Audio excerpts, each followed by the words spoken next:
तो ये देखिए, हरे धनिया की चटनी बनाने के लिए मैंने एक गड्डी हरा धनिया लिया और एक गड्डी पुदीने के लेके इसको मोटा मोटा मैंने काट लिया। अच्छी तरह धो के इसको खुशक करके मोटा मोटा काट लिया। और ये 6 अदद हरी मिर्चें, ये 2 तुरियां लहसुन की। ये देखिए, ये चॉपर में मैंने हरा धनिया डाल दिया। थोड़ा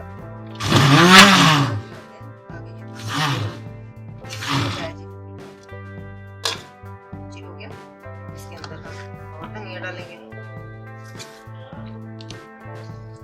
हरा धनिया, पुदीना, लहसुन की पोथी, इसमें डालेंगे 1 टीस्पून मैंने बेसन का लिया, उसको तवे पे हल्का हल्का भून लिया। बिल्कुल स्लो आंच पे भूनना है ताकि जलने ना पाए।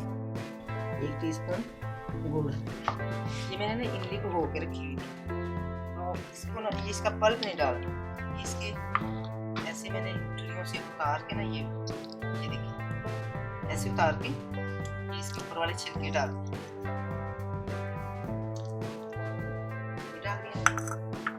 ये आधा टीस्पून काला नमक,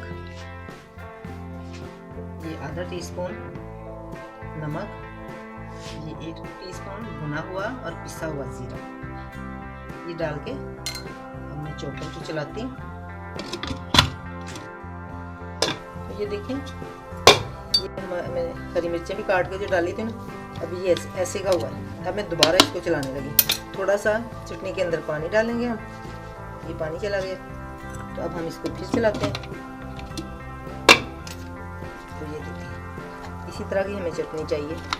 चटनी हमारी तैयार है, इसको अब हम